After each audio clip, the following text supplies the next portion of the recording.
ሬድዮ ኤረና ሬድዮ ኤረና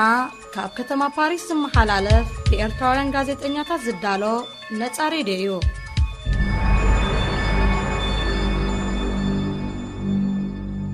ሰላም ዝኸበርኩም ተኸታተልቲ መደባት ራድዮ ኤረና ብፍላይ ድማ መደብ ግዜና ንሎሚ ምሳይ ዘሎ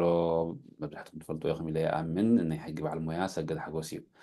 ሕጂ ኣባል ይኣክል እዩ ሕጂ መሪሕነት ደረጃ ሳተፍ ነይሩ ሕጂ ግን ኣባል ጥራሕ ምዃኑ ነጊርኒ ኣሎ። ሎሚ ንካይዱ ዕላል ካብቲ ናቱ ዝሳተፈሉ ዘሎ ውፅእ ዝበለ ከዓ ሞያዊ መረዳእቱ ሞያዊ ፍልጠቱ ብዛዕባ እቲ ኣብ ኢትዮጵያ ብዛዕባ ባሕሪ ተጠቃምነት ባሕሪ ወይ ብዛዕባ ዋንነት ባሕሪ በቐንዱ ዝካየድ ዘሎ ዝርርብ ካብቲ ዝሓለፈ ዓመት ልክዕ ንምዝራብ ጃንዋሪ መጀመርታ 2024 ምስ ሶማሊላንድ ዝተፈረመ ወይ ዝተካየደ ሜሞራንደም ኦፍ አንደርስታንዲንግ ነይሩ። ካብኡ ክሳብ ብዛዕ ዕለት እዚኣ ክንብል ንኽእል ኢና ብዛዕባ ናይ ባሕሪ ዝተፈላለየ መደባት ይስራሕ ኣሎ፣ ዝተፈላለየ ዘረባታት ይዝረብ ኣሎ፣ ዝተፈላለየ ስምማዓት ይካየድ ኣሎ። ሕጂ ብዚ ክልተ መዓልቲ ከዓ እዚ መደብ ኦፍኮርስ ፅንሕ ኢሉ ይኽፍኖ ኣብ ኤረና ግን ኣብዚ ክልተ መዓልቲ ከዓ ናይ ፈረንሳ መራሒ ኢማኑኤል ማክሮን ኣብ ኢትዮጵያ ከይዱ ብመንገዲ ኣብይ ኣሕመድ ከዓኒ ሓገዝ ከም ዝሕግዘኒ ይፈልጥ ኢሉ ነቲ ተስፋታቱ ገሊጹ ኣሎ። እዞም ኩሎም ትዕዝብትታት ከመይ እዞም ኩሎም ክኸዱ ዝፀንሑ ከመይ ክትሪኦም ፀኒሕካ ንስኻ ከም ሓደ ቅዱስ ኤርትራዊ ደላይ ፍትሒ ከም ሓደ ናይ ሕጊ በዓል ሞያ ከዓ መጀመርታ ከም ደላይ ፍትሕን ከም ኤርትራዊ ንርአዮም እቲ ሕጋዊ መስራሓቱ ድሓር ክንመፁ ኢና።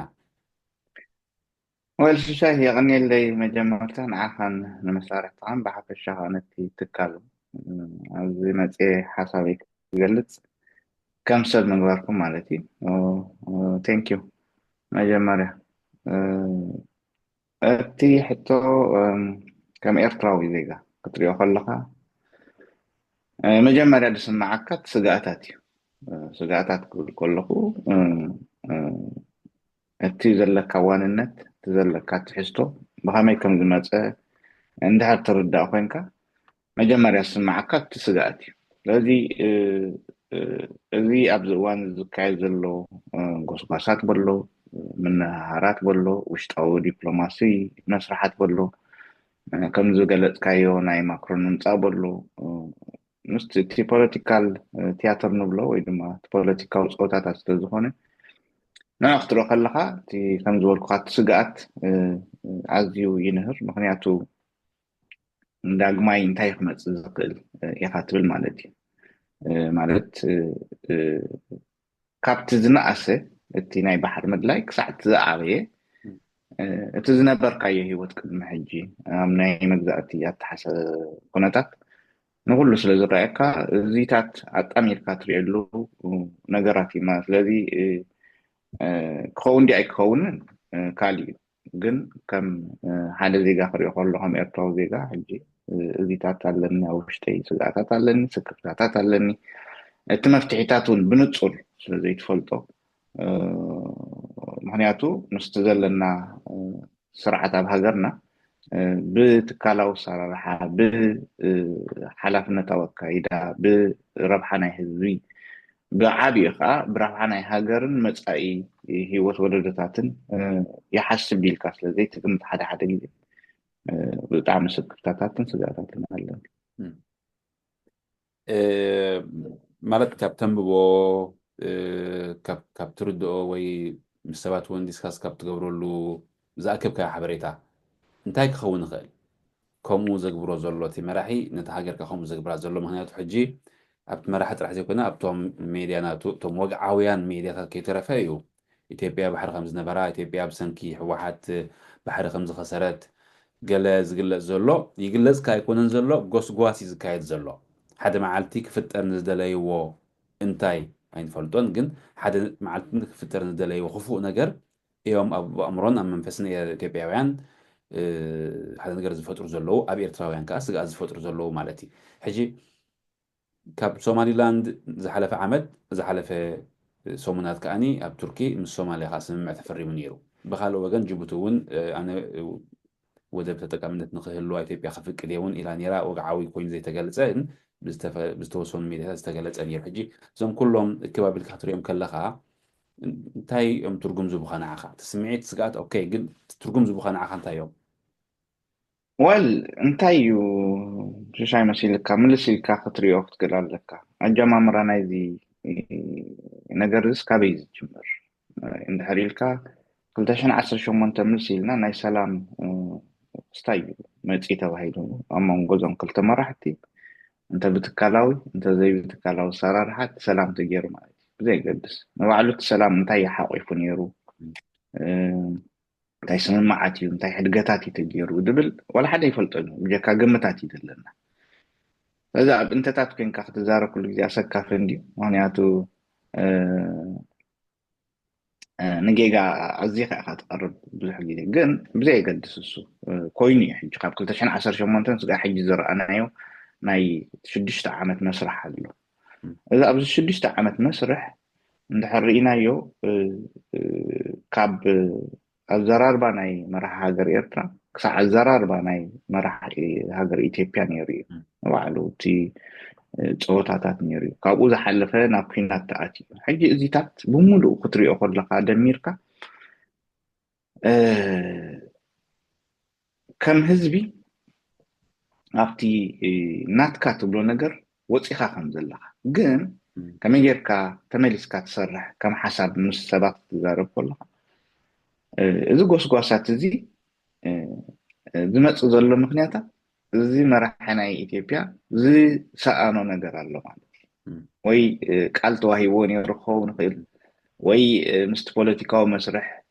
ኣካይዳታት ናይቲ ቀርኒ ኣፍሪካ ንፈልጦ ኢና ኦቨር ኣምቢሽስ ኮይኑ ክኸውን ይኽእል ካብ መጠን ንላዕሊ ህንጢነት ሃልይዎ ክኸውን ይኽእል ወይ ገለ ግን ኣነ ክሪኦ ከለኹ በዚ ናትና መስርሕ ዝተጋገናዮ ዝብለካ እቲ ናይ ሰላም ኣካይዳት ናይ ገለ ከመይ መፂ ናበይ በፂሕ ኣሎ ብደፈሱ ኩሉ ናትና ከም ጌጋ መስለና ካብቲ ወገን ናይ ኢትዮጵያ ዝመጽእ ዘሎ ጎስጓሳት ብኡ ስለ ዝሓትትካኒ ክሪኦ ከለኹ ሓደ ኣርባዕተ ገለ ነገራት ትሪኦ ኣነ ሓደ ኢትዮጵያ ኣብዚ እዋን ኣብ ምንታይ ኩነታት ኣላ ምናልባት ኣመፃፅኣ ናይ ቀዳማይ ሚኒስተር ናይ ዶክተር ኣብይሲ ኣብ ስልጣን ሰኣብያት ዝተዋህቦ መራሒ ብጣዕሚ ኣብ ፅቡቅ ኩነታት እኳ ዘይበልና ግን ኣብ ካብዚ ሕጂ ዘላቶስ ብዓሰርተ ዕፅፍታት ዝሓሸት ኢትዮጵያ ተቐቢሉ ተስፋ ተነቢሩሉ ብዙሓት ሃገራት ከም ዝድግፍኦ ተገይሩ ዝመፀ መራሒ ስለዚ ኩሉ ኣብ ቢያት ዝነበረ ነገር ክትብሎ ትኽእል ኢኻ ኣበይ በፂሐ ኢትዮጵያ ትሄድና ዘሎ ንሪኦ ዘለና ኢና ውሽጣዊ ፖለቲካዊ ቅልውላው ጥራሕ ዓይነት ዘይኮነስ ኩናት ዘለዎ ሃገራዊ ውሽጢ ማለት እዩ ስለዚ ኣብ ሓደ እዚ ዘሎ ኢትዮጵያ ውሽጢ ከም ዝኸላ እንታይ ክትፅበቕ ኣብ ሓደ መራሒ ተልካ ንዓይ ንውሽጣዊ ስጋኣታቱ ንውሽጣዊ ኩነታቱ መረጋግእ ዝኸውን ነገራት ሓሳብ ከምፅእ ኣለዎ ንባዕሉ ብዙሕ ግዜ ከዓ ኣብ እንድሕራ ፖለቲካ ሪኢኻ ዲሞክራሲ ነንሕድሕደና ይበኣሳኒ ኩናት ኣይኣትዋኒ ይብል ዲሞክራሲ ስፋይት ኖት ኢች ኣዘር ይብለካ በንፃሩ ከዓ ዲሞክራሲያዊ እንደይኮነ ሃገራት ከዓ ናብ ኩናት ከኣትዋ ኣብ ቀረባ እዩ ማለት እዩ ሕጂ ክትሪኦ ከለካ እቲ ኣተሓሕዛ ናይቲ መራሒ ሃገር ኣብ ውሽጢ ዘሎ ቅልውላዋት ሽፍት ንምግባር እውን ብዓቢኡ እዚ ኩናት ትግራይ ተወዲኡ ኣሎ ከመይ ጌርካ ነቲ ሓደ ኣንፃር እቲ ሓደ ይብገስ እሞ ምሳኻ ትገብሮ ዝብል ኣተሓሳስባታት ብከምኡ ይሰርሕ ስለዝኾነ እዚ ውሽጣዊ ቅልውላዋት ንምህዳይ ካልኣይ ብወታደራዊ ዕብለላ ዝተማእዘነ ኣተሓሳስባ እዩ ዘለዎ እዚ ናይ ኢትዮጵያ መንግስቲ ሕጂ እዚ ኣብ ቀርኒ ኣፍሪቃ እንታይ ዓይነት ተራ ክፃወት እዩ ዝብል ኣተሓሳስባታት ዘለዎ እዩ እዚ እቲ ጎስጓሳት ዝካየድ ዘሎ ዓብይ ኮይንካ ክትረአይ ኣለካ ብጀካ እቲ ፖፑሌሽን ዋይዝ ኢኮኖሚክ ዋይዝ ሚሊታሪ ዋይዝ በዚ ኩሉ ነገራት እንድሕር ተራእይካ በቃ ስጋኣታት ክትሕድር ክትእል ኣለካ ካብተን ጥቃኻ ዘለዎ ሃገራት ስለዚ ፀቕጢ ትገብር ኣብ ዓለም ለኻዊ ኣሬና ዲፕሎማስያዊ ኣሬና ማለት እዩ ብከምዚ በቃ ወይ ክዕገርገር ወይ ክብትን እየ ዝዓይነቱ እዩ ኣብ መወዳእቱ ብዓብይ ግን ቁጠባዊ ረብሓ ኣለዎም ከም ሓቂ ክትሪኦ ከለካ ቁጠባዊ ረብሓኦም ንምሕላው ግን እዚ ዲቲ መንገዲ እዚ ጎስጓስ እዚ ዲቲ ኣካይዳ ንኣብነት እዚ ዝበልካ ይደልዓልካ ኣብ ሶማሊላንድ ከይድካ ፓክት ጌርካ ተፍርሶ እንድሕር ኮንካ ሓደ ስምምዕ ጌርካ ተፍርሶ እንድሕር ኮንካ እንታይ ነይሩ ተይልካኒ እቲ ዝግበር ነበረ ካልእ ርክባት ኣብቲ ጥቓኻ ንዕኡ ክስታይ ምግባር እዩ ምስባር እዩ ስለዚ ኣብ ክንዲ ኣብቲ ቁጠባዊ ረብሓ ጥራሕ ተተኩር እዘን ዝበልካ ክልተ ነገራት እውን ሓዊስካ ትዛርብ እዚ እታ ቁጠባዊ ረብሓ ግን ተዝዓበየት ኣድቫንቴጆም እያ ነይራ ምክንያቱ ኣክሰስ ቱ ፖርት እንድሕር ኣምጥኻ ማለት ከም ንብልና ናይ ፖርት ገለ እንድሕር ደሊኻ ኮንካ ናብ ከምዚ ጎስጓስ ዘእቱ የብልካ ዲፕሎማስያዊ ስራሕ እዩ ክልተ ኣብኡ ዝምድናታትካ ደልዲልካ ትገብሮ ነገራት ካልእ ኩሉ ግዜ ናይ ኢትዮጵያ ፖለቲሽያን ዝጥቀሙላ ህዝቢ ኢትዮጵያ ንምሕባር ዝጥቀሙላ ሓንቲ ተግባር እያ እዚኣ ኩሉ ግዜ ወደባት ገለ እንዳበልካ ጎስጓስ ምግባር ኢትዮጵያዊ ዝደልዮ ከም ሓደ እንታይ ኢኻ ትብሎ ጋድ ጊቭን ካብ ኣምላኽ ዝተዋህቦም ነገር ገይሮም ዳርጋ ዝወስድዎ ነገር ኢኻ ትርኢ ሓደ ግዜ ኣብዚ ግን ሰገድ ብልክዕ ማለት የድልየኩም እዩ ተባሂሎም ንነዊሕ ዓመታት ስለ ዝተጎስጎሱ ናትኩም እዩ ተባሂሎም ንነዊሕ ዓመታት ስለ ዝሰነግሩ ድዮም ወላስ ሓደ ሕድ ኢትዮጵያዊ ተረዲእዎም እዩ ናይ ባሕሪ ጥቕሚ ማለት ብዘይቲ ብባሕሪ ሃልዩ ኣይሃልዩ ይነብሩ ከለዉ እቲ ቁጠባ ከዓ ብኢትዮጵያ ኣይተጀመረን ባሕሪ ዘይብለን ሃገራት ክምዕብላ ከዓ ብኢትዮጵያ ኣይጅመርን እዩ ድሕር ዳኣ ደልዮሞ ግን እቲ ኣብ ኣእምሮኦም ክፈጥርዎ ዝደለዩ ድሌት ድዩ ዝዓቢ ዘሎ ወላስ ናይ ብሓቂ ድሌት እዩ ዝዓቢ ዘሎ እዚ እቲ ክምርመር ዘለዎ ኮይኑ ዝስማዓኒ ብዘይኮሪኦሞ 27 ዓመት እቲ እንድሕር ሪኢኻዮ ስኒ ኢትዮጵያውያን በየን ፀኒሖም ካብ ሃይለ ስላሴ ንመለስ ድሓን ናይ ቀረባ ክስተያት ክኾነልና ማለት እዩ እቲ ናይ ሚኒሊክ ናይ ገለ ዝበሃል ንግደፎ ድሓን ብዙሕ ሕልበላ ሃይለ ስላሴ ንኤርትራ ክሕዛ ከሎ ከም ሃገር ይሒዙ ከም ጅሆ ብሙሉእ ሃገር ይሒዙዋ ሒዙ ኣካል ናይቲ ኢትዮጵያ ምስ ገበራ እቲ ናይ ወደብ ተጠቃምነት በሎ ገለ እዚታት ምስቲ ህዝቢ ክዓቢ ዝፀንሐ ከም ሓንቲ ሃገር ክፍለ ሃገር ናይ ኢትዮጵያ ጌርካ ክትወስዳ ሕጂ ዝፀንሐ ተሓሳስባታት ኣሎ ንኣብነት ኣብዚ ናይ ግዜ ይወደግ ዝነበረሉ ግዜ እዚ ተሓሳስባታት እዚ ዳርጋ ጠፊኡ ነይሩ ምክንያቱ ዳርጋ ኤርትራ ከም ሃገር ምልእቲ ኮፍ ኢላ ሳቶም ከዓ በቲ ዝኸድዎ ነበረ ናይ መንግስቲ ተሓሳስባ እንዳተፀልወት ህዝቢ ዳርጋ ርዒሙ ነይሩ ክትብሎ ትኽእል ኢኻ እዚ መዓስ ተመሊስ ትልካ እንደገና ሕጂ ኣብዚ ምምፃእ ናይ ሰላም ድበል ናይ ካብ መጀመር ኣባ እታ ሹክቻ ድብሎ ባዓሎም እታ ናይ ብሓቂ ክስታይ ደላታ ማለት ሕላኽላኽ ትፍጠር ሕጂ እቲ ተሓሳስባታት ካብ ግዜ ናብ ግዜ ሓፍን ክብል ለጠቐን ክብል ፀኒሕ እዩ መን ድሕስቦም ግን ተልካኒ እቶም ፖለቲሽያንስ ናይ ኢትዮጵያ ኣብ ምንታይ እዮም ድሕስቦም ነዚኣ ነገር እዚኣ ተንጭማ ተልካኒ ግን ኣብቲ ንዕኦም ኣብ ውሽጦም ቅልውላው ክመፅእ ከሎ ጭንቀት ክመፅእ ከሎ ናይ ፖለቲካ ሽግር ክመፅእ ከሎ ወይ ብካልእ ናቹራል ዲዛስተር ክመፅእ ከሎ ኩሉ ግዜ እዚኣ ትላዓል እያ ንኣብነት ንውሰድ ኣብ 2018 እዚ ኩሉ ተባሂሉ ናብ ካልእ ምስ ተኣትዎ ናብ ኩናትን ተረሲዓ ነይራ ዛዕባ እዚኣ ተረሲዓ ፀኒሓ all of a sudden ሕጂ ኣብ መንጎ ክልተ ዘሎ መንግስታት ገለ ሽግር ተፈጢሩ ኣሎ ርኡይ ደሎ እንታይ እቲ ሽግር ከምቲ ብወገን ኤርትራ ዝዝረብ ኣብዚ ናይ ትግራይ ኩናት ንዘጋጠመ ከመይ መኻልፍ ተፈጢሩ ኣብቲ ናይ ኣካይዳታት ናይ ውሽጢ ናይ ኢትዮጵያ እንታይ ተራፀኒሕዎ መንግስቲ ኤርትራ ገለ ማለት ዝብል እዚታት ብዙሕ ሕጂ ኩሉ ግዜ ዝስራሕ ኣእምሮ ዝባራበር ኣእምሮ ኣሎ ማለት እዩ እዚ ህዝቢ ኣብ ሽግሩ መጪኻ ነዚ ኣምሰበልካሉ ክሓብር እዩ ዝብል ኣተሓሳስባታት ኩሉ ግዜ ንሪኦ ፀናሕና እዩ ማለት እዩ ኣብ ሃይለ ስላሴ ኣብ ደርጊ ሕጂ እውን ኣብዚ መንግስቲ ናይ ብልፅግና ማለት እዩ ስለዚ እዚ ኣላ ግን ከምታ ዝበልካ እታ ቁጠባዊ ረብሓ ከተርባሓ እንድሕር ደሊኻ ብሰላማዊ መንገዲ ክትገብራ ይትኽእል እንዲኻ ሰዓታት ልላፍትኤን ኣብ መወዳእታ ስኒት ጎስጓሳት እንድሕር ሪኢኻዮ ኢትዮጵያ ብቁጠባ ክንዲዚ ህዝቢ ዘለዋ ብቁጠባ ዝለዓለ ነገር ክትገብር ትኽእል ኣብ ውሽጣ መዓት ኮስት እንዳገበረት ትህሰላ ስለዚ ዝብል እዩ ትጎስጓስ ግን እታ ጎስጓስ ዘሊላ ናብ ምንታይ ትኸይድ እንድሕር ኢልካኒ ናብ ምሁራር ዓይነት ኣተሓሳስባ እያ ትኸይድ እንድሕር ኢኻ ካብ ምንታይ ትብገስ እዚኣ ኢልካኒ ብወገን ኤርትራ ክንሪኣ ኢና ብወገን ኤርትራውያን ክንሪኣ ኢና ወገን ኤርትራውያን ክብለካ ከለኹ ሓንቲ ክትንከልካ ቅድም ካብኣ ኣብኣ እንታይ ትብል ኣተሓሳስባ መፅያላ ኣብዚኣ ግዜ ህዝቢ ኤርትራ ኣብዚ እዋን እዚ ደኺሙ ትብልካ ኣላ ማለት እዩ እዚ ኣሕጂ كي نوت ዝኾነት ولا نتهزبهم زقواس أو بسول عند حريقة وذي بإرترا أكم يكون تاتل من سياتو أبي علو مسانا علو أبو أوروبا علو أب بعد أمريكا علو أب كالة تدربيهم علو أنت منجست خمسة عينة منجستي دخون منجستي ديكتاتور أو منجستي وتدراتو عبيت يوم زبلات حساس سبارة يحجنا إرتا زي أتام بار ناي بحق سجات تكونك كاملتي بخمسة حساس سبا ناب من تاي تولو تلكاني ناب زبالكوا ناي كمزنا بسومالي لاندس دارجا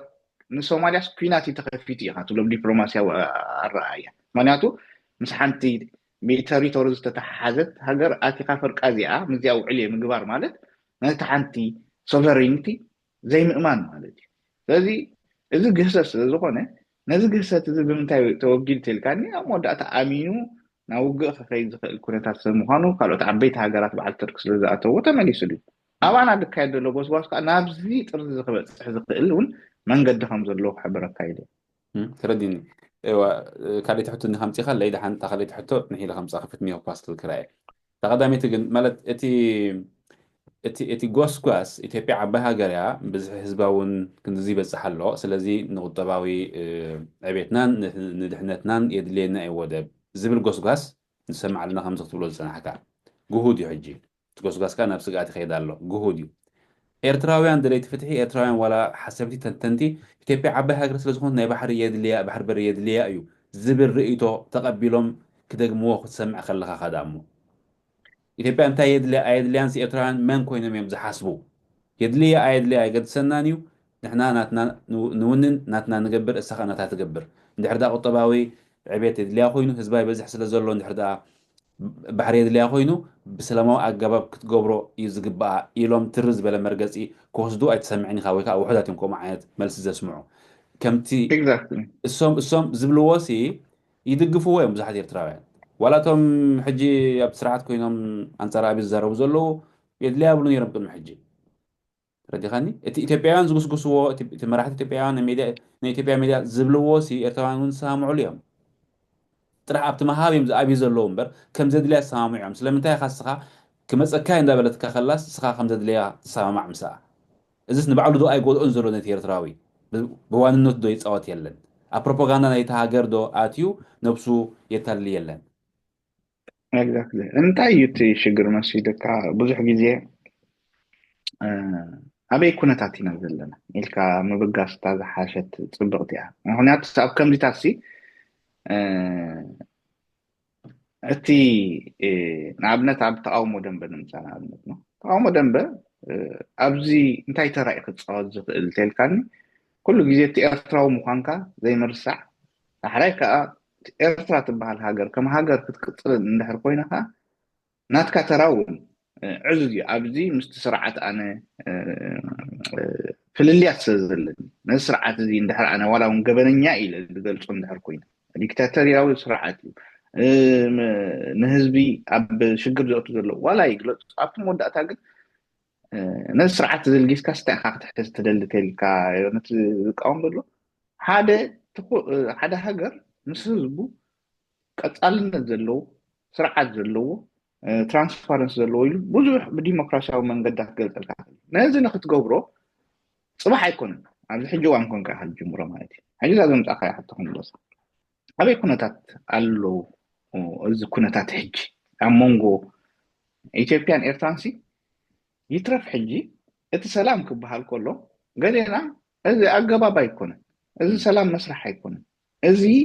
መስርሕ ሕዚ ክኸዶ ዘለዎ ነገራት ኣሎ ሓደ ኣብ ኤርትራ ዘሎ ትካላዊ ኣሰራርሓ ግሉፅ ስለዘይኮነ እዚ ህዝቢ እዚ ፅባሕ ነገራት ስለዘይፍለጥ እንታይ እዩ ውዕል እቶ ደሎ ዝብል ነይሩ ሕጂ ኣብዚ ክትብል ከለካ እንታይ እዩ ንመን ኢኻ ሓሊኻ ንህዝብካ ነዚ ሃገር ከጓንፋ ዝኽእል ልክዕ ኣብዚ እዋን እዚ ከዓ ንሱ እዩ ክንፀባረቕ ዘለዎ ብከምኡ ደረጃ ኢኻ ትሪኦ ከምዚ እዚ ስርዓት ስለዝወደቐ ወይ ድማ ክወድቕ እሞኒ ፅባሕ ንጎ ድመፁ ሓደጋታት ከዓ ድሓን ሽዑ ነርክበሎም ዝበሃል ነገር ኣገዳሲ ዛዕባ ኮይንካ ክትዛረበሉ ዘለካ ጌጋ ከዓ ዛዕባ እዩ ሓቶም ሓቂ ምክንያቱ ምውዳቕ ናይ ስርዓትን ምውዳቕ ናይ ሃገርን ፈላዲኻ ክትሪኦ ክትክእል ኣለካ ኤርትራ ከም ሓንቲ ሃገር ኣብ 93 በዚ ዘለዋ እኮ ቴሪቶሪያል ኢንቴግሪቲ ንብሎ ወይ ድማ ደቡባዊ ሓድነትን ውህደትን ምስ ማያታ ምስ ናይ ኣየር ክልላታ ዝቆመት ሃገር ምኳና ኣሚንካ ኢኻ ትቃለስ ዘለካ ማለት እዩ ንሓይ ክሪኦ ከለኹ እዚ ኤርትራውያን ንኢትዮጵያ ይግባእ እዩ ክትብል ካበይ ኢኻ ክትብገስ ዘለካ እዩ ሕጂ ሕጋውነት እዩ ኣብ ምንታይ ደረጃ ናይ ዲፕሎማሲ ኣለዋ ዘን ሃገራት እዚአን ኩሉ ግዜ ንኣብነት ናይ ተጠቃሚ መንግስቲ ንብሎ ዘለና ጎስጓሳት ክድግፎ መጀመርያ ኣብ ምንታይ ዓይነት ናይ ፖለቲካ ሃዋህ ኣለዋ ዘን ሃገራት ኣብስ ናይ ስምምዕ ባህሪ ይደሎ ኣብ ናይ ጎነፅ ባህሪ ይደሎ ኣብ ናይ ሓይሊ ባህሪ ይደሎ ኣብ ናይ ምትኩታክ ባህሪ ይደሎ ነዚ ብኸመይካ ነናቱ መልሲ ትህበሉ ክትፈልጥ ክትክእል ኣለካ ኢትዮጵያ ናይ ተጠቃምነት መሰል ኣለዋ ብክስታይ ብኢንተርናሽናል ኣህጉራዊ ሕግታት ከመይ ተቅርቦ ብጎስጓስ ዲያ ተቅርቦ ደላስ ዋላ ስበቲ ሕጋውነት መልክዕ ሕጂ ንብሕጋውነት ብመልክዕ ንዝቀረበ ንክድግፎ ወይ ድማ ወ ትክክል እዩ ክትብሎ ቀሊል እዩ ንከምዚ ዓይነት ግን ይግባኣኒ ሃቡን ወይ ክድርዕመኩም እዩ ዓይነቱ ግን ናብኩም የብፅሕ ድዩ ብከምኡ ከሳኻ ስለዝፈቀድካ ሓራይ ድበልካ ስለዝተመሳሰልካ ዲኻ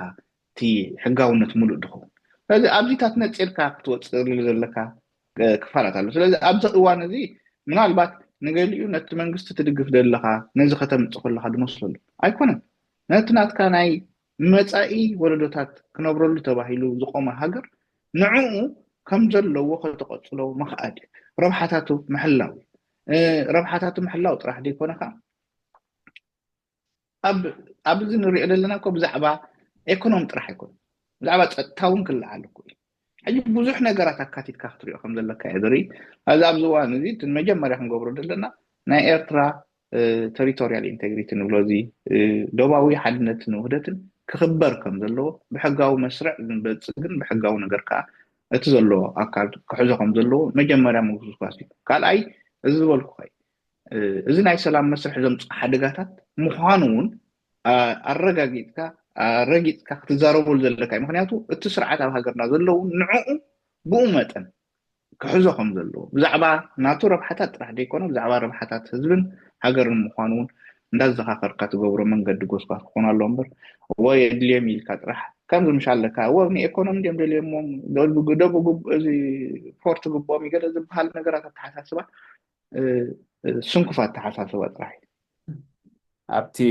ናይ ህዝቢ ኤርትራ ኩነታት ደኺሙ እዩ ዘሎ ዝብል ዝገለፅካዮ ኣብ ዋእቲና እንድሕር ሕቶ ንልዕል ኮይንና ንዓይ ከምዚ ሕቶ እዩ ዝመፀኒ ቅድሚ 2018 ቅድሚ ሰላም ምዃኑ እቲ ናይ ኤርትራ መራሒ ቅድሚ ጌም ኦቨር ምባሉ ኤርትራ ከም ዝደኸመት መንስያታ ከም ዝገደፍዋ ውዕላ ሓዲራ ረኽመ መሲላ ትወድቕ ሃገር ምዃና ስለዚ ተገደሰና ኢድና ንፅይቕ ተገደሰና ስምና ነበላሹ ዝብል ኩቱር ብድዐ ነይሩ እዩ ብወገን ኢትዮጵያ ማለት እዩ ኮይኑ ግን እቲ ናይ ሰላም ስምምዕ ዝተፈረመን ድሕሪ 2-3 ዓመት ከዓ እቲ ኩናት ምስ ጀመረን እቲ ዝረኣናዮ ከዓ ካልእ ተራእዩ ማለት እዩ ሕጂ ማለት ብወገን ኢትዮጵያ ተመሳሳሊ መረዳእታ እዩ ዘሎ ሕጂ እውን ዋትፍ ግን ኣብ ኤርትራ ካልእ ሓይሊ እንተሃለወ ንፈልጦ ነገር የለን ንሕና ወይ ከዓ ኣነ ኣሎ ኢለኹም ክንዛረብ ዘለኹ የለን ኢለ ይዛረብ ከዓ የለኹን ግን ኤርትራ ደኺማ እያ ዘላ ተባሂላ ካብ 2018 ፀኒሓ ድሕሪኡ እንታይ ከም ዝኾነ ርኢናዮ ሕጂ ከዓ ኤርትራ ደኺማ እያ ዘላ ተባሂሉ እንድሕር ተፈቲኑ ፍኮርስ ትዕንወት ኣሎ ትሞት ኣሎ እቲ መዓት ሽግር ኣሎ ግን ከምቲ ዝብልዎ ዘለዉ እንተዘይኮነትከ መሊሱ ኣብ ደም ፍሳስ ይኽእቶ ደኺማ እያ ዘላ ተባሂሉ እንድሕር ተፈቲኑ ድሕር ተኣስኻ ዘይደኺማ እሞ እንድሕር ካልእ ነገር ሓይሊ ኣፅኒሓተ ሃገር ምክንያቱ ካብቲ ንሕና ንፈልጦ ስለ ውሕድ ዝኾነ ማለት እዩ ናይቲ ሃገር ኩነታት ውሑድ እዩ ግን ቅድሚ ሕጂ ተባሂሉ እዩ ኣንፃርቲ ዝተባሃለ ከዓ ፀኒሑ እዩ ሕጂ እውን ዝበሃል ዘሎ ኣንፃርቲ ዝበሃል ዘሎ ክፀንሕ ይኽእል እዩ እንድሕር ከምኡ ኮይኑ እተን ክልቴን ሃገራት ናበአን ከኣትዋ እቲ ዝፍጠር ደማዊ ኩናት ከ ንምንታይ ሃስያ ክወርድ እዩ ከመይ ትስእሎ እስኻ እንታይ ኢና ንብል ከምዚ ኣይግበረልና ዲኻ ትብል ኣይግበረልና ኢልካ ኢኻ መጀመርያ ትጅምሮ ምክንያቱ ንዝሓለፈ ኣብዚ ናይ ትግራይ ኩናት እንድሕር ርኢናዮ መዓት ሰብ ሃሊቑ እዩ ኣብ 98 ስጋዕ 2000 መዓት ሰብ ሃሊቑ እዩ ቅድሚኡ እቲ ናይ ሓኒሽ በሎ ናይ ሱዳን በሎ ሕጂ ክትፅብፅቦ ከለካ እቲ በብግዜ ዘጋጥም ዘሎ ብዶባትን ብደሴታትን ብገለን ፖለቲካዊ ክስታያትን ሽግራትን ኣብቲ ህዝቢ ብጣዕሚ ዘሕዝነካ እዩ ስለዚ ብከመይ ኣይግበረልና ድብለካ ኣለኹ ግን ኩሉ ግዜ ሓደ ክንርድኦ ዘለና ነገር ከምቲ ኢትዮጵያውያን ሕጂ ንከምዚ የድልየና ኢሎም ክለዓሉ ከለውስ በታ ሓደ ኣካል ዘሎ ከዓ ሱቕ ኢሉ ክፅበ እዩ ደኺመ ኣለኹ ኢሉ ዋላ ደኺሙ ዲደኸመን ኣይንፈልጦና ሓቂ ዘረባ ከም ዝበልካዮ ኣብ ኩናት ትግራይ እንታይ ኢና ትጎስጓሳ ዝፀናሓና ርስእሊ ዝፀናሓና ከም ተቃውሞ ደንበ ዝተገብረን ሰማይን ምድርን እዩ ማለት እዩ ስለዚ ዘየገድስ ክንደይ ሓይልታት ተሳቲፎም ሕጂ እውን ከምኡ ኢኻ ትብል ዘለካ ክንደይ ሓይልታት ክሳተፉ ንሕና ንሪኦ ዘለና ብዛዕባ ኢትዮጵያን ኤርትራን ድሕሪ ኢትዮጵያን ብድሕሪ ኤርትራን መን ኣሎ ዝብል ዛዕባ ከተልዕል ክትክእል ኣለካ ምክንያቱ እዚ ኩናት ዝኾነት ትዕበት ንኣስ ቀላል ኣይኮነት ሰብ ክትውድያ ሰብ ደም ከተፍስስያ ንብረት ከተብርስያ መፃኢ እምነታት ክትበርዝያ ብዓብዪ ከዓ ንምሕዋይ ዝግበር ነገራት ኣለካ ሕጂ ኣብዚ ኣቲኻ ክትሪኦ ከለካ ብሓይልታት ደረጃ እዚ ናይ ቁርቁስ ናይ ክልተ ሃገራት ጥራሕ ጌርና ክንወስዶ ከም ዘይብልና ኣነ ዛስዋይ ካብ ብስጋኣት ጀመርኩ ልካታ መጀመርያ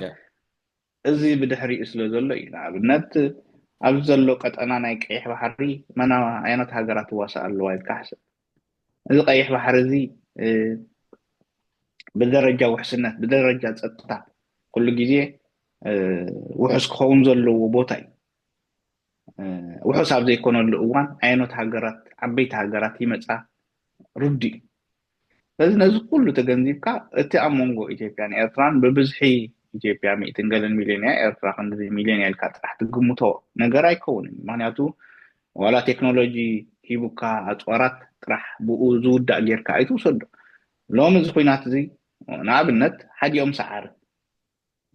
ግን ንነዊሕ እዋን ክፀንሕ ዝኽእል እንታይ ኢኻ ትብሎ ፅልዋታት ኣሎ ማለት እዩ ምክንያቱ እቲ ጎነፅ እቲ ግርጭት ኤስካሌት ምስ ገበርና ኩናት ከም ዝበልኩኻ ተሃሳይ ኣሎ ዝሓዝን ኣሎ ዝሓረቕ ኣሎ ህሊ ክድሕዞ ኣሎ ቅርሕንቲ ሒዙ መዓልቱ ዝፅበሎ በዚ ነዚ ኩሉ ኣብ ግምት ኢኻ ብጣዕሚ ሓደገኛ እዩ ስለዚ እቲ ጎስጓሳት ንባዕሉ እንድሕር ሪኢኻዮ ክብል ለጠቕን ድብለሉ ዘሎ ምክንያት ሓደ ግዜ ናይ ስጋኣት መንፈስ እውን እዩ ምክንያቱ ናብ ጥርዚ እንድሕር ኣምፂኻዮ ነቲ ጎስጓስ ክትምለሰሉ ትኽእል ደረጃ ሓደገኛ እዩ ኩሉ ግዜ በዚ መንግስቲ ኤርትራ ዘሎ ስርዓት ኤርትራ ዘሎ መልሲቱ ኣይትሰምዕን ኢኻ እሱ ኢኻ ደፍራሓካ ዝገደድ ናበይ ትኸይድ ኣለኻ እውን ኣይትፈልጦን ኢኻ ኣብታ ላስት ሚኒት እያ ኩናት ተጀሚሩ ተባሂልካ እቶ ማለት እዩ 98 ከምኡ ንወስዶ ንኽእል ኢና እዚ ናይ ትግራይ ኩናትን ከምኡ ንወስዶ ንኽእል ኢና ስለዚ ብጣዕሚ ዘሰክፈካ ነገራት ኣሎ ከም ዝበልኩኻ ዘሰክፈኒ ኣብ ዓቕሚ ናይተን ሃገራት ጥራሕ ዘይኮነስ ኣብ ዓቕሚ ብድሕሪአን ዘለዋ ሃገራት ብመንፅር ኤርትራ ክረአ ከሎ ብመንፅር ኤርትራውያን ክረአ ከሎ እቲ ዝኸፍአ ነገር ዕልመት እዩ ኣብ ኤርትራውያን ወላ ብውልቂ ወላ ብሕዝቢ ከማን ሕጂ ኣብ ኤርትራ ኣነ ካብ ዘለና ሓበሬታ ከዓ ሕጂ እውን ኣብ ኢትዮጵያ ጠሊማትና ዝብል እዩ ነቲ ስርዓት ጠሊማቶ ነቲ ሰብኣይ ጠሊማቶ ነቲ መራሒ ጠሊማቶ ኣብ መንጎቶም ክልተ መራሕቲ ዝነበረ ስምምዕ ፈሪሱ ዝናትና መራሒ ጉድለት ነይርዎ ከምዚ ገይሩ ክኸውን ይኽእል ከምዚ ነይሩ ክኸውን ይኽእል ዝብል ትንተና ዘይኮነ ብዲቴይል ወይ ከዓ ብዕምቀት ዝረበሉ ዘሎ ኢትዮጵያ ጠሊማትና ሕጂ ከዓ ከምኡ ገይራ ብፍላይ ካብቲ ናይቲ ስርዓት ፕሮፓጋንዲስት ክበሃል ከሎ ክትሰምዖ ከለካ ከዓ እዚ ቆልዓ እንዳበሉ እዮም ኣናኣስ ዘረባ ዝዛረቡ ሕጂ እዚ ጠሊማትና ዝብል ብርቱዕ ቁጥዐን ብርቱዕ ሕርቃንን ፈጢሩ ከም ዘሎ ከዓ ኣነ ሓበሬታ ኣለኒ እስኻ ንህልወካ ኸውን ብዙሕ ሰብ ከምኡ ተገንዚቡን ተረዲኡን ኣሎ ኢለ ይኣምን እዚ ኸ ንባዕሉ እንድሕር መፅያ ኢትዮጵያ ካልእ ሓይሊ ክህልዎም ወይ ከዓ ብካልእ ሓይሊ ተወዲቦም ክምክቱ ወይ ዋግኡ ድርኽት ኣይፈጥርን ዶ ከም ኤርትራ ኮንካ ክትሪኦ ከለካ ንስኻ ያ እቲ ናብዚ ዘብፅሖም ዘሎ እንታይ እቲ ምክንያታት ንኢትዮጵያውያን ኢልካ እንዳሕሰብ ካብ ንሕና ንዖም ብለይ ንገብርስ ንሕና ኣንቶይ ድበልኩ ነገር ነራ ግን ብምንታይ መንፅር ዝሪኣ ዘለኹ እቲ ዝተገብረ ስምምዕ ነይሩ إذناتنا مراحل تقليمولو ويكأخ كجبروز دلي أي كجبروز زبولو أي جبرون أمون جوزي شجر تفتيرو الله سلزي ناتنا مراحل نحتاجه نوكسو ويكأنو قصو أيكونن أبس في اللعب إرتراز الله انتهي ده exactly كوني إرترات كلماتاي exactly نيتيبيا كما حنتي victim جيركا فتقربها بتحد وجن حما بتحد وجن كأني إثيوبيا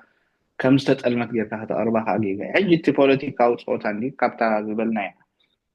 بدأي كاز جن مجمع بدي أحد مرالك أب قلنا ننتهي لك هذا الله أقربها بتهدر السودان رأيه أب كما يزمل الله مشكلتي هاجر از الدواب بمريت مس إثيوبيا بز بوجن مريت كأي بحر كا مس إيرترا مالتي سوماليا رأيه مس إثيوبيا الدواب نا إثيوبيا ناي ودب ويدما ناي ستاي أكسس زلوا هاجر مسو تاريخاوي نقرأ زلوا مهاجرات حج زيتات دمير كاختريو كده لك كانت نحنا تبدلنا إنا كتبل تمانك تاي تقبر الله خاصها أبت خبابي كتزارب عليك خمس حادة سرحات كم حادة منغستي كم حادة دبلوماسيا والركبات تعنتو يدول كواي حجي نيتي بيا طرح بلين مقبار تزخافي جيغا خا قتل علك كده لك جيغا خا أبانا متحينيرو تلكان حادة ونتصروا علات انتاي مخانو ماني كيف لتك نحن خالقتك بلا يتقلني ونتصروا علات انتاي مس إثيوبيا كسع كندزي أب كوينات تقميتك ننوح نزح على فساد 4 عامات أو وش إثيوبيا تسمح كأخا نايت حبابورنا نايت حاجة جوزنا نيرو تباهيلو يتجيرو مالتي سع كمزي اندحر آتيها تسمح نوعو خسلمت هذه تحت الله حيجي بزعبا حنت سبيسيفيك نقدر تطلع على الكل بزعبا ذا كستايت بحال عيلكا ازي تلمنا له ازيوم كم زيرو من خطو لا يتخلني تمال عابنا تدقفتي بسرعه بانديرا إثيوبيا حيلو ما فوق اوروبا تاتن قدم يخودون ير انتي رخيب كاخا ابت جيزيتي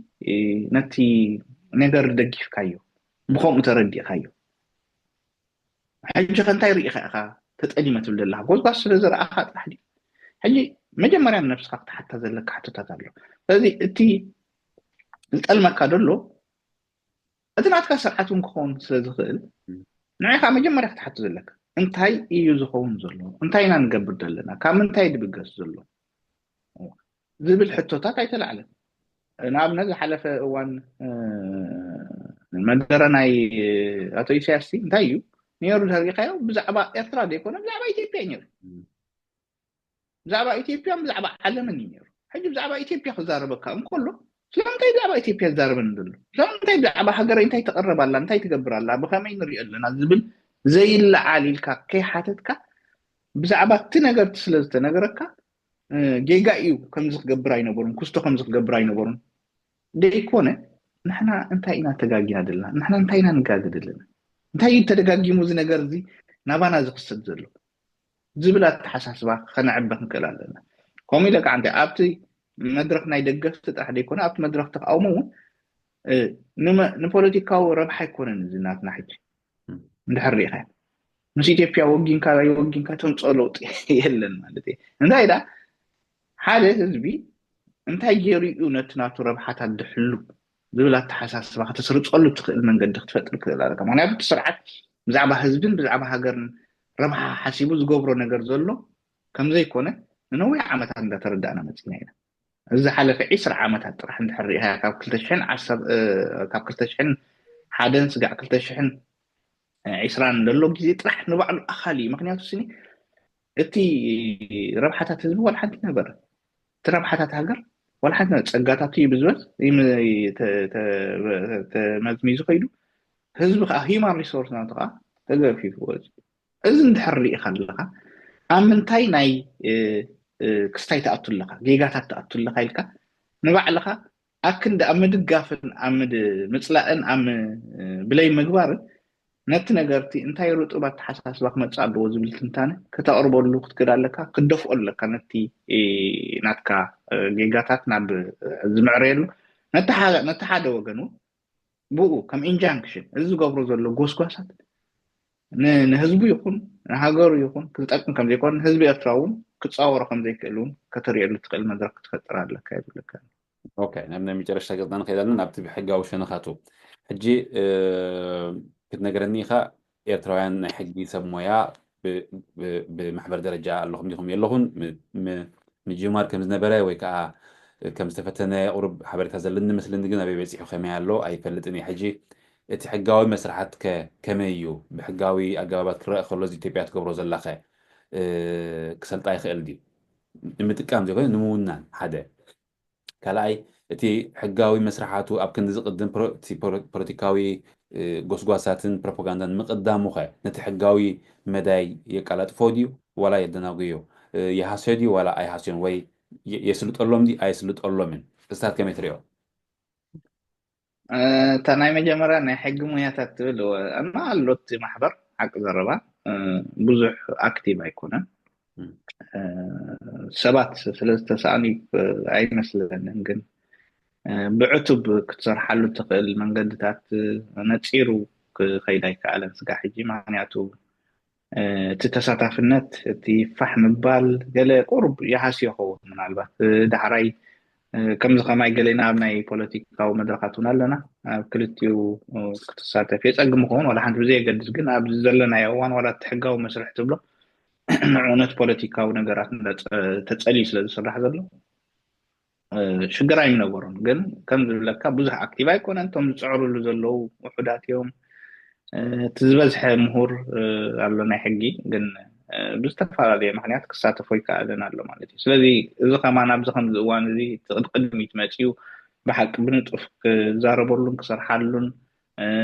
ከም ዝበልካ ኣክንዲ ብጎስጓስ መልክዕ ብሕጋውነት መልክዕ ከረዳእሉን ኣብ ዓለም ለኸ እቲ ዲፕሎማስያዊ መልክዕ ብዛዕባ ሃገርካ እውን ክትገብር ከም ትኽእል ኣብ ደገ ኮይንካ تريال مدرخ متفترن يرلا حسب من عندي نعاق زعدمتني تاقن حتى كذا حتى نساء انتي تقبروا اللهم ناي حقي سومايا ايرتراويان ابزق زيزي exactly unfortunately ولا حنتي اذا ما كان من البات جن يعمل على الكون قال تزاربو ነገራት አሉ ግን ከም ሓደ ጥርንፍ ሓይሉ ኮንካ ተሰርሓሉ ነገር ከም ዘየለ ኣረጋጊጽ ተፈልጥ ኣነ ምናልባት ካባይ ተሓበተ ለኻ ዳሕን ነቶም ንዓንጎ ገድፈሎም ያዚ ኣኸለኹ ግን ከም ዘየለ በኸመይ ተንሕቶ ቅድሚ ምላስካ በኸመይ ክርክቦም ምኽእልቶም ሰብ ሞያ ሞኻብ መሪሕነት ዘለው ክበካ ክእልየ ዳሓነ ዋላ በዓል ሽሞም ከይንጠቕሶም ኣብዚ ፅቡቅ ከይትኾን ትእሊ ድሓራይ ክበካ እቲ ኣስማትን እቲ ኣድራሻን ማለት እዩ አጋጣሚውን ዓናውን መዘኻኸሪ ያነቶም ከማይ ድመሰሉ ወላ ካልኦት ጽቡቅ መዘኻኸሪ ሃገርካ ናብታ ሕቶኻ ካልአይ ትክምለት ምናልባት ሕጋውነት ናይ ኢትዮጵያ ኣብ ከም ላንድ ሎክድ ስቴት ንኣብነት ኢትዮጵያ ጥራሕ ኣይኮነት ላንድ ሎክድ 40 9 ዝኾና ኣለዋ ኦፊሻሊ ዘይተፈልጣ officially كم هجرات 44 تنقل هجرات partial استفلت الله هم بعد كوسوفو ويست بان قال ما ده زين حاوس 40 حتى كبت خلي مثلا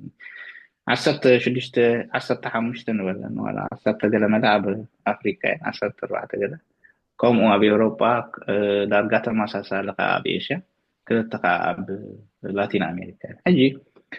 نزيين كتري ان كلها كميدان دا نمر الله الكا حتى العلماء مجمرة بزعبا حقاو نسي قالوا دي خمزة حينة سيتويشن هو سلام تاي كما قات إيمو ديكونا تفطري كما يدا أمو يخيط تاي كخقابرا خيلا دبلي مالتي نجي أو تمديس كاخترين كلنا خزان هقارات دينا اللوها قل نعبنا تابي أوروبا للوها هقارات سي قديين منن شقرا قات إيمو دي فلت بزعبا خمزيتا كما يجيرنا تسمع حليفنا قال لك كما አይ ቦሊቪያ ናይ ቺለን ኤግዛምፕል ወሲድካ ክትሪኦ ትኽእል ኢኻ ኣብ ሓደ ግዜ ዘጋጠመ ማለት እዩ ስለዚ እንታይ ይዳእዩ ደይናትካ ስነ ከምናትካ ክትወስደሉ ትኽእል ናይ ሕጋዊ መስርሕ ኣሎ እዩ ዋንነት ክትሕዘል ትግራ ዋንነት ድበሃል የለን ማለት እዩ እዚ ንሪኦ ነበርና ዝሓለፈ ዓመታት ቀጠር ንዶብ እምባን ወደብ ዓሰብ ን99 ዓመት ተኻርያቶ ገለ ይበሃል ነይሩ እዚ ሓደ ካብቲ ሕጋዊ መስርሕ ሊዝ ምግባር ማለት እዩ ኣብቲ ሊዝ ሕጂ ምክራዩ እንታይ ኢኻ ትገብረሉ ከመይ ኢኻ ንነዊሕ እዋን ተኻሪኻ እንታይ ትገብር ኣብኡ እንታይ ትስምምዕ ገለ ብዙሕ ነገራት ስለ ዘለዎ ዳሓን ንግደፎ ብዛዕባ እዚ ናብ ዝመልስ ኢልካ ግን ሕጋውነት ናይ ኢትዮጵያ ኣብ ሓንቲ ነገር ኢኻ ክትምርኮስ ትፈልሳ ከዓ متحلالفي ወይ ድማ ዚ access to sea ንብሎ መተሓላለፊ ወይ መንገዲ ባሕሪ ንብሎ እዚኣ እያ ካበይ ናበይ እዩ እንድሕሪልካኒ ካብ እቲ ሃይ ሲስ ንብሎ ወይ ድማ ኢንተርናሽናል ዋተር ላይንስ ንብሎ ናብቲ ቴሪቶሪ ናይታ ዋንነት ዘለዎ ሃገር ማለት እዩ ስለዚ እዚኣ ኣክሰስ ክትወሃበካ ብዓለም ለኻዊ ሕጊ ፍቕቲ እያ ንበላ ከመይ ላይ ግን ትፍቀድ በላ ሕጂ ኩሉ ግዜ ኣብቲ ባይላተራል ስምምዕ ኣብ መንጎተን ሃገራት ዝግበር ስምምዕ ምዃኑ ኣብቲ መወዳእታ ምክንያቱ ኣብ ውሽጢ ቴሪቶሪ ናይታ ሃገር ናይታ ሶቨሬን ሃገር ኣቲኻ ንትገብሮ ማለት እዩ ብጀካ ባሕሪ ስኒ ዋላ ንኣብነት ናይ ዓሰብ ተወሲድና ስኒ ኢትዮጵያ ክትጥቀመሉ ተኮይና ብጀካ ኣብቲ ናይ ወደብ ኣክሰስ ዘለዋን ውሽጢ ምእታው ናይ ትራንስፖርት ብኣብቲ መሬት ከማን ከካትት እዩ ብዙሕ ነገራት እዩ ዝሓዘለ ተረዲኻኒ እዚ ዝሓዘለ እዩ ካልእ እንታይ ኣሎ ምስ ዝኸይድ እዚ ነቲ ኢኮኖሚያዊ ወይ ድማ ሕጋዊ ኩነታቱ ንምስላጥ ተባሂሉ ምስ ዝኸይድ ናይ ፀጥታ ጉዳይ ኣሎ ማለት እዩ ናይ ፀጥታ ውሕስነት ክህሉ ኣለዎ እታ ሃገር ተጠቃሚት ኮይና ንፀጥታ ናይታ ዓንቲ ሃገር ዘባላሹ ወይ ዘስግእ ወታደራዊ ምንቅስቃሳት ክገብረሉ ገለ እንድሕር ፈቲና ሓደጋ እዩ ማለት እዩ ካብቲ ስምምዕ ወፃኢ ድኾን ዘሎ እዚ እውን ኣብቲ ኮንሲደሬሽን ዳኣቲ እዩ ንባዕሉ እንታይ ዓይነት ኣቑሑታት ኢኻ ከተሰጋግር ዕፀፋርስ ከተሰጋግር ገለ ሕጂ እንታይ ይብለካ ኣለዎ ብሓፈሻ መዓት ነገር ፓኬጅ ተታሒዙ ትሕጋውነት ድመፅእ ኣለዎ ግን ካብ መሰረታት ኣክሰስ ቱ ሲ ናይ ተጠቃምነት መሰል ከማን ትብላ ኣነ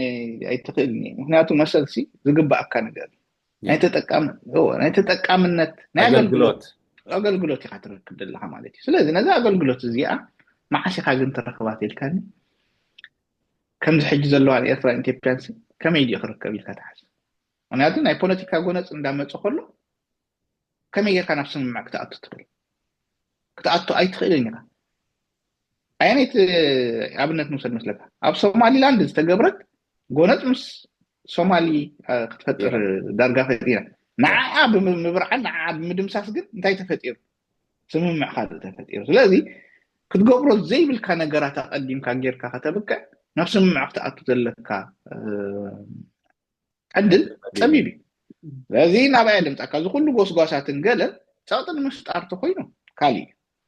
ናብ ካልእ ክዕርጎ ከም ዝኽእል ግን ርዳእካ እዩ ዝበልናዮ ኣብቲ ቀዳማይ እቲ ሽግር እሱ እዩ ስለዚ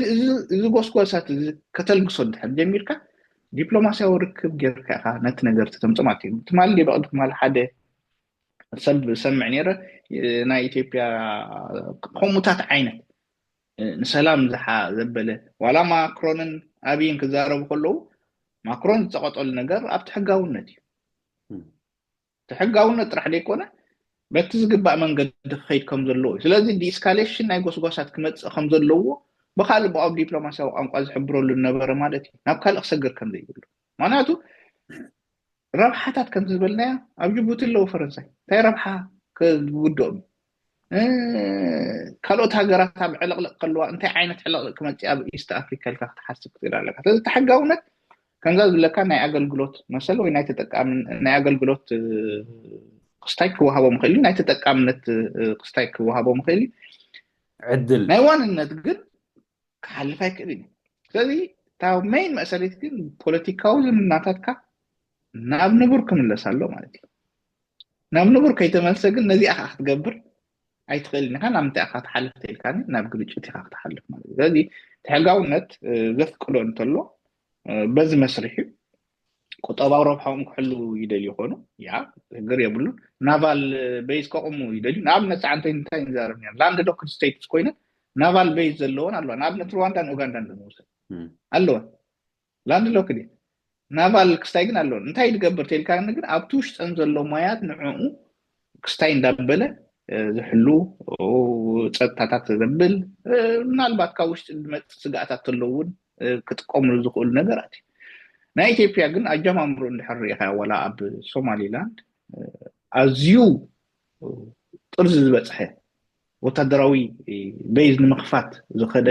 ካብቲ ኢኮኖሚያዊ ረብሓ ወፂኡ ስለዚ ስጋኣት كون نخالقت هاجرات ناي قد النادي يا بيجي كان سوماليلاند نخالقتون سقات كون نخالقت ذا سواي تركون قلتي فازات وتاو لك ስለዚህ ተሕጋውነት ቁሩብ ኣብኡ ጥራሕነቲ መጀመርያ ስተ ኣክሰስ ቱ ሲ ኮይኑ ግን ኣብ ኢኮኖሚያዊ ዝምድናታት ዝተመርኮሰ ክኾኑ ኣሎ ከም ዝበልኩ ሓታ ቀንዲ መበገሲት ናይ ዝሕቶ እቲ ሶም ዝብሎ ዘለዉ ጥራሕ ዘይኮነ ኤርትራውያን ከ እንታይ ይገብሩ ኣለዉ ብፍላይ ናይ ሕጊ ሰብ ሞያ እንታይ ይገብሩ ኣለዉ ንምውካሶም ተኣክል እያ ወይ እታ መበገሲት ንሳ እያ ሕጂ እውን በኣ ክንውዳእ ኢና እቲ ቤትራ ዘሎ ስርዓት እንታይ ይገብር ኣሎ እንታይ ይገብር የለን ሓበሬታ ይነግርን እዩ ቃልዕ እውን ዝርአ ነገር የለን እንተ ገይሩ ተባሂሉ ሓተታ ይፅሕፍ ወይ ከዓ ትዊተር ቲ መን ኢኻ ትብሎ እቲ ናይ ሓበሬታ መርሓኻ ይፅሕፍ እዚ ከዓ ገሱ ጋር ዝካየድ ዘሎ እኹል ኣይኮነን ነቲ ሃገር ነቲ ህዝቢ ስግኣት እዩ ስለዚ ደለይቲ ፍትሒ ኮንኩም ንስኹም ናይ ሰብ ሕጊ ናይ ሕጊ ሰብ ሞያ ከዓ ስለ ዝኾንኩም እንታይ ክትገብሩ ትኽእሉ ፅሑፋት ብምቕራብ ድዩ ዋላ ብውልቂ ንስኻ እውን ኣንጻር ዝኸየድ ዘሎ ሲ ምሳይ ትገብሮ ዘለካ ሓደ ኣካል ናቱ ክኸውን ይኽእል እዩ ፅቡቕ ግን ካብኡ ዝሓለፈ እቲ ዓለምለኻዊ ሚድያ ዓለምለኻዊ ቋንቋ ዝዛረቡ ካልኦት ሃገራት ንክሰምዕዎ እቲ ጉዳይ እቲ ስግኣትኩም እቲ ክመፅእ ዝኽእል ሽግር ንምቕናስ እንታይ ትገብሩ እንታይ ትገብር ንስኻ በኣ ክንውድእ ያ ሕጂ ከም ሰብ እንታይ ክንገብር ኣለና ተበልኩ ሓይሽ ማለት እዩ ከም ሰብ ጥራሕ ዘይኮነ ማለት ከም ሓደ ኦርጋናይዜሽን እውን እንድሕር ተኻኢዱ እንታይ ክንገብር ኣለና እንድሕር ሪኢኻ ሬድሲ ዝበሃል ከም ዝበልኩ ክንደይ ሃገራት ኣሎ ትጎን 8 ገለ ሃገራት ዘዳው እዩ ብክልቲኡ ሳይድ ሪኢኻ ካብ ሜዲተራንያን ሲ ክሳዕ እቲ ጋልፍ ኦፍ ኤደን ንብሎ ኣብ ውሽጡ ተሓፂሩ ዘሎ እዩ ስለዚ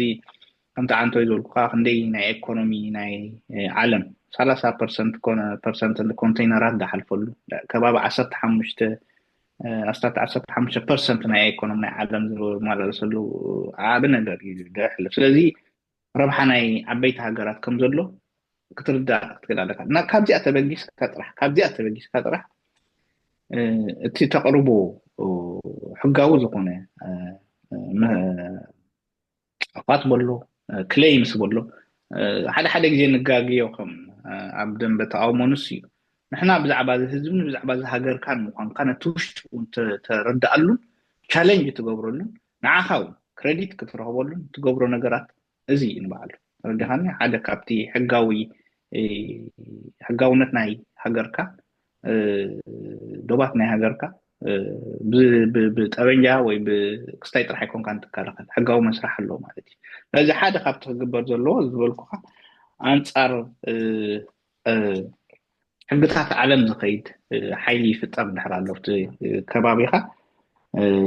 ንሕብረተሰብካ ጥራሕ ይኮንካ እንትነብረሉ ዘለካ ንካልእ ሕብረተሰብ ነተን ተጠቀምቲ ሃገራት ነቶም ኣብዚ ብዓለም ለኸ ደረጃ ስትራቴጂካል ቦታ ኢሎም ዝሓስብዎ ሃገራት መንግስታት ኦርጋናይዜሽንስ ከይተረፉ ማለት እዩ ነዚኦም ኣንጻር ናቶም ረብሓታት ምዃኑ ከተርእየሉ ትኽእል መድረኽ እዩ ናይ ሓቂ ካልእ እቲ ቀጻልነት ዘለዎ ስራሕ እዩ ማለት እዩ ተቐጻልነት ዘለዎ ስራሕ ኩሉ ግዜ ሓንቲ መዓልቲ ሓንቲ ውሳኔ ተወሲዳ ማለት ንዘለኣለም እታ ውሳኔ እዚኣ ተኸቢራ ትነብር ማለት ኣይኮነን ኣብዚ ዓለምና ብሓይሊ ክስታይ ዘብለሉ ነገራት ውሳኔ ዝቕየረሉ ነገራት ኣሎ ማለት እዩ ስለዚ ካብዚ ሓይሊ እዚ ክትወፅእ ቀጻሊ ክሰርሓላ ዘለካ መድረኽ ሓንቱን እዚኣ እያ ንባዕሉ ንሪኦ ኣለና እዚ ዩኒፖላር ዝነበረ ናብ ባይፖላር ድዩ ናብ ማልቲፖላር ዝቕየረሉ ናይ ዓለም ኩነታት እዩ ዘሎ ካልኦት ሃገራት ከንታይ እንዳሓስባ ዘለዎ ኣይንፈልጦን ኢና ግን ሓደ ግዜ እቲ ኩነታት እቲ ክቕይሮ ዝኽእል ናይ ሕጊ መስርሕ እውን ክመፅእ ስለዝኽእል ንዕኡ እውን ተቐሪብካ ክትፀንሕ ከም ዘለካ እዩ ስለዚ ካብ መሰረታ ካብዛ እዋን እዚኣ ምጉስጓስ ዘይኮነ ብሓቂ በቲ ሕጋውነት መስርሕ ክትካትዓሉ ትኽእል ከተረዳእሉ ትኽእል ረብሓታት ካብ ትሕልወሉ ትኽእል ነገራት ክንፈጥር ክንክእል ኣለና ፖለቲካ ምንጣፍ ማለት ብጀካ እቲ ስርዓት ዝጋገያ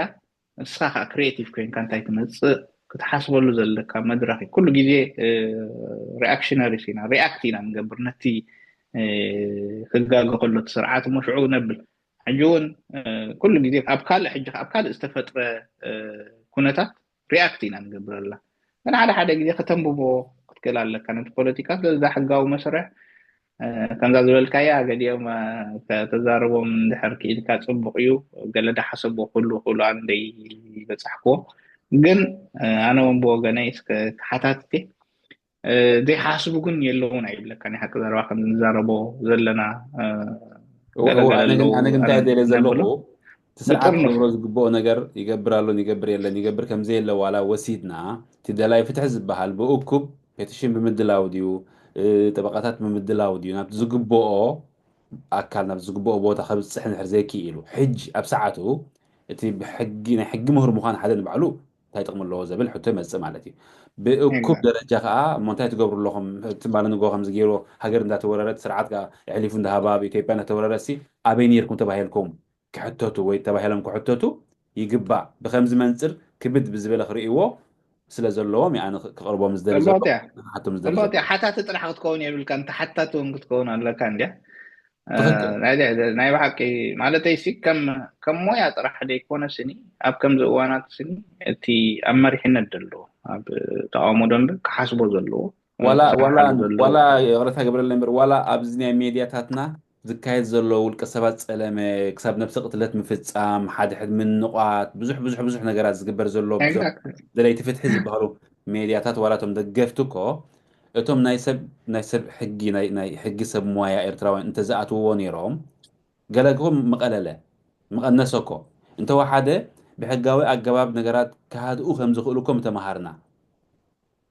يا بزح نغراتي مالت زغودلو مالت مولو اتا يكون انت راح دي كون عاد حالي جي بشللتነት يو ويون كاب عشش مبال طرح دي كون ኣይክእሎን እየ ድብል ኣተሓሳስባታት በይነይ ዝብለካ ኣሎ ግን ክጅመር እንድሕር ክኢሉ ከም ዝበልካዮ ደረጃ ኣለዎ በብንእሽተይ ዝዓብየሉ ደረጃ ኣለዎ ዳሕራይ ከምዛ ዝበልኩካ ከም ኣብ ደለይቲ ፍትሒ ምኳንና መጠንሲ ንዓና ዘርባሓና እዩ ንዘርባሓካ ከዓ ደይሊ ክትሰርሓሉ ዘለካ ባዕልካ بتبغوسها خون له أكندي نتمنى زبل كانت سرعة زي سرحة له إلك ختصبه ويك رمزي يجبر له إلك بس كانت فتنة له مالتي توصل أنا جازي هنزل كاب صحفات بجلس دالي من البات أبت فاينانشال نجار نسبت حد أصلا عب نجار تخوينه تزبرينا هنا أبني إشتي نجارات أبست تقول حواتنا بجد كمان كندو حوات زغل نهار كوين أبت حبيت نجارات كا فاينانشال دي حق زول نجار يلنجن تزبلكايا بترنف مسرح نحاد علامة مسرح نحاد عبيد بلا نقر مسرح من البات تابقى بلا تابدا لي تفتح الله خويني أتسمع عنا أيوة هذا كان زبلكايو بزح نقر ترفلنا له لكن صبويخا كم دي الكامل على كريتيسايز لونك جبر زلو أكلت له كريتيسايز جبر له كل جدي صبوق الله نفعل الله عند الكام خادون نربحنا يكون نربحنا تي نصرح له لنا نفتح علامة ونايك خوني سلزي إذا بتصبات مزخة خريطة صبو بوغني ስለዚህ ክብረታ በለይ ናረጋ ንኣስታት 50 ክልተን 50 ሓደን ደቂቕ ሒዘካ ኣለኹ ከምዚ ክነውሓ ሓሰብናዮን ግን ኣገዳሲ ዛዕባ ስለ ዝኾነ ንመልስታትካ ንግዜኻ ንኣበርክቶኻ ኣዝየ ምስግነካ ሰላም መዓልቲ لما عملت الشاي يقني لي أنا وحيل كهوني وقالي من ساعتين ما يكون قال تترخبة غيدي هذه تستنى سلام معنتي روح سعد شعمت نلدتك خمو آمين يا حبيبي